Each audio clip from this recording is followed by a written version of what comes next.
Une amie philosophe qui s'appelle Elisabeth a beaucoup aidé des parents de l'association Jonathan Pierre Vivante. Vous savez, ces parents qui ont l'immense douleur d'avoir perdu un enfant et qui, parfois, s'interdisent d'être joyeux, d'être heureux. Elle leur a dit qu'il fallait distinguer le bonheur et la joie. Au fond, le bonheur, nous ne l'aurons qu'au ciel, parce que c'est la satisfaction de tous nos bons désirs. Et forcément, dans nos désirs de santé, de réussite, de relation au beau fixe, eh bien, il y a toujours quelque chose qui cloche. Et en plus, même si ils étaient tous satisfaits sur le moment, on aurait toujours peur que eh bien, devienne difficile le lendemain. Par contre, la joie, eh bien, nous pouvons la savourer quand elle se présente. Et Jésus, d'ailleurs, en plein cœur de sa passion, parle plusieurs fois de sa joie. Alors, comment favoriser la joie? Eh bien, je vais vous raconter quelques anecdotes que j'ai toutes prises dans le magnifique livre du Père Pascal Hide, que vous avez pu entendre sur KTO une fois ou l'autre. Un de ses derniers livres s'appelle La puissance de la gratitude. Il raconte notamment la belle petite histoire souriante de Madame Sassé-Chouette et de Monsieur J'ai pas envie, qui habitent 52 boulevard de la Colombe de la Pluie. Madame Sassé-Chouette, dès qu'il pleut, elle dit « ça c'est chouette, parce que je vais sortir et comme ça ma toilette sera faite ». Quand il fait soleil, elle dit « ça c'est chouette, parce que comme ça ma tarte aux pommes va cuire toute seule derrière la fenêtre ». Quand elle a une visite, elle dit « ça c'est chouette, je venais justement de cuire un bon gâteau ». Quand elle n'a pas de visite, elle dit « ça c'est chouette, je vais pouvoir tranquillement finir mon livre ». Or, un beau jour, Monsieur J'ai pas envie et Madame Ça c'est chouette se retrouvent ensemble dans la cabine de l'ascenseur. Et voilà qu'au milieu de 2 étages, l'ascenseur tombe en panne.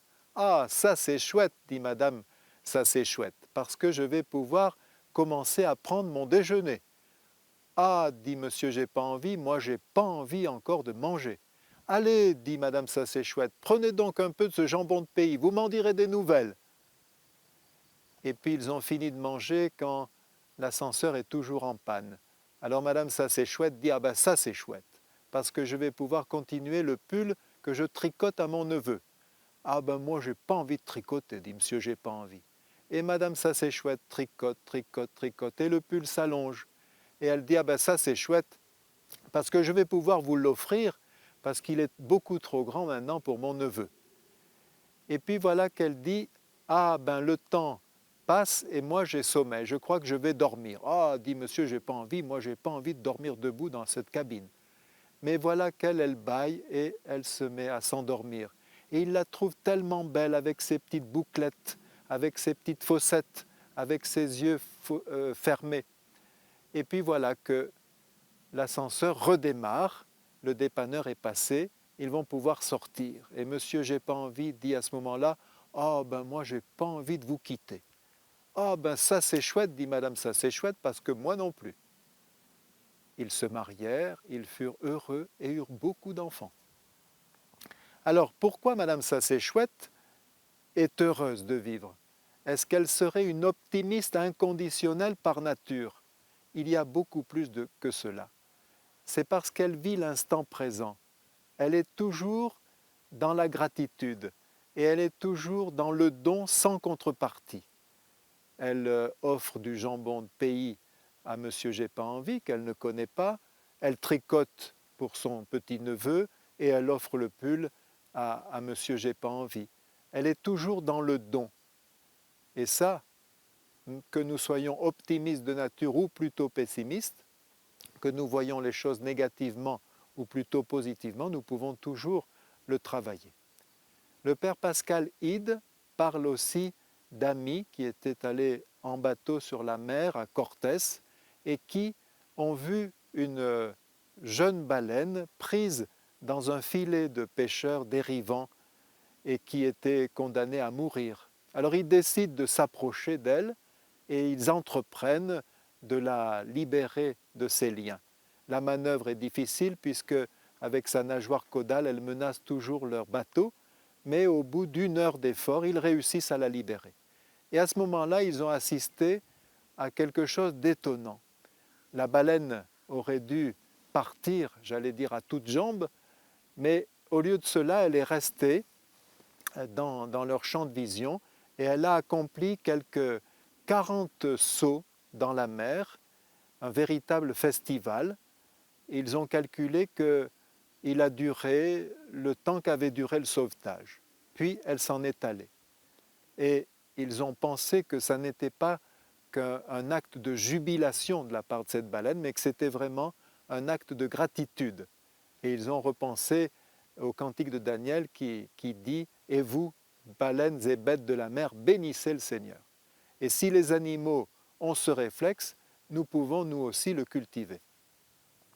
Le pape François disait dans une de ses homélies du matin à Sainte-Marthe, « On me dit que la louange, c'est réservé à ceux qui sont du renouveau charismatique. » Mais pas du tout. Tout chrétien doit être dans la louange. D'ailleurs, il doit déjà habiter celles qui sont à la messe. Par exemple, le Gloria. On rend grâce à Dieu pour son immense gloire. Le Je crois en Dieu est aussi d'abord un acte de louange. Et puis même le Notre Père, c'est une prière de louange. Et il disait, toi qui es capable de hurler ta joie pendant 3 minutes lorsque ton équipe de foot a marqué un but, tu ne serais pas capable de chanter la gloire de Dieu, de dire ta joie à Dieu. Dernier petit témoignage que j'ai cueilli dans ce livre, il s'agit d'un couple qui vient de terminer une session d'été à Paray-le-Monial où justement on loue beaucoup le Seigneur et ce couple repart chez lui le samedi matin, à vrai dire fatigué parce que la session dure 5 ou 6 jours, les journées sont très longues et très pleines, on veut profiter de tout et voilà, ils repartent fatigués puis sans l'ambiance. Lui dit, nous pourrions prendre les carnets verts et faire un peu de louange. Intérieurement, elle se dit, eh bien, moi je suis fatigué, je ne voudrais qu'une chose, c'est somnoler pendant qu'il conduit. Mais Seigneur, si c'est ta volonté, donne-nous un signe très fort.